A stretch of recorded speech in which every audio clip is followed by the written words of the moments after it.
예, 여러분 안녕하십니까.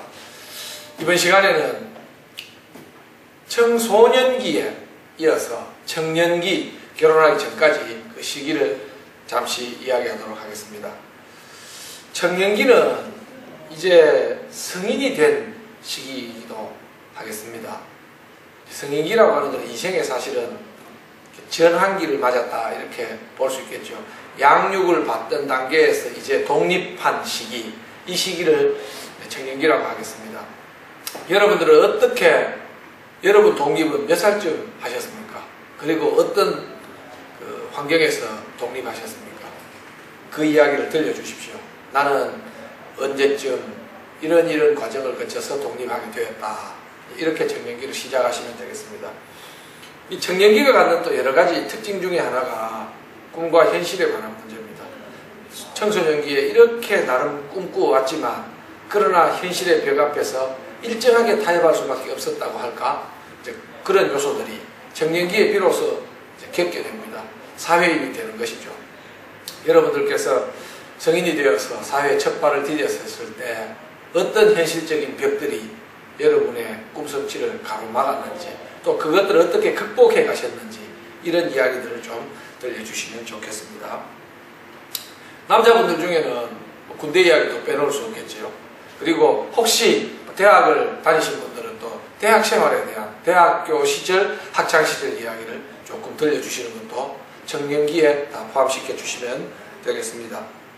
그리고 이 시기는 청소년기의 어떤 그 사랑, 이성교제, 이성에 대한 것이 사춘기의 어떤 풋사랑이라고 하면 이 시기의 사랑은 이제 결혼을 전제로 한 그런 사랑이 되겠습니다. 그런 점에 있어서 사랑했던 이야기, 그런 이야기를 좀 들려주시고, 그리고 결혼에 이르게 된 과정, 이런 이야기도 자세하게 좀 들려주시면 좋겠습니다.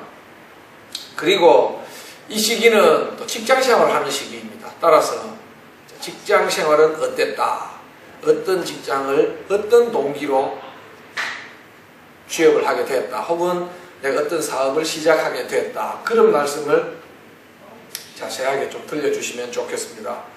이제 특히 직장 문제는 다음 시간에 장년기에 다루도록 하겠습니다.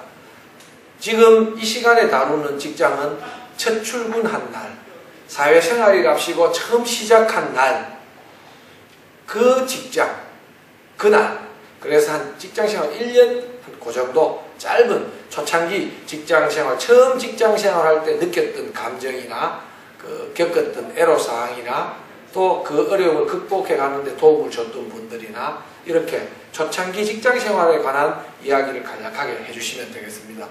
제가 그 다음 시간에 말씀드리겠습니다만은 장년기, 중년기에 접어들면 시간이 깁니다. 여자분들은 자식 키우는 게 중심이고 남자들은 일하는 게 중심이지 않습니까? 그래서 중년기라고 하는 장년기부터 중년기에 이르는 30대, 40대, 그 50대에 이르는 이런 기간은 거의 자녀 양육, 그리고 직장생활, 이런 그 양자구도가 되어 있는 게 이전 시대, 지금 이 강의를 들으시는 분들의 거의 일상적인 생활이었다고 생각됩니다. 따라서 직장생활과 관련해서는 다음 시간에 좀 자세하게 다루도록 하겠습니다. 이번 시간에는 청년기, 꿈과 현실, 그리고 이제 막 그 10살 시절을 벗어나서 소위 24살 전후로 한 그런 시기들에 대해서 돌이켜보시고 회상하시면서 이런저런 앞서 말씀드린 요소들을 중심으로 말씀을 해주시면 좋겠습니다. 그리고 이 시기는 인생의 큰 첫발을 딛는 시기니까 중간에 또 변화들이 생기는, 변곡점들이 생기게 되어 있습니다. 그런데 지금까지 어려서부터 여기까지 인도하신 하나님에 대해서 지금 돌이켜 봤을 때 나의 그런 첫 사회생활이라든가 청년기의 활동들이 내 삶에 어떤 영향을 미친 것 같더라, 지금 돌이켜 봤을 때 하나님께서 이런 섭리들이 계신 것 같다, 이런 말씀과 더불어서 그 겪어오던 시절마다 어떻게 기도했는지도 첨가하셔서 말씀을 해주시면 좋겠다 생각됩니다. 예, 감사합니다.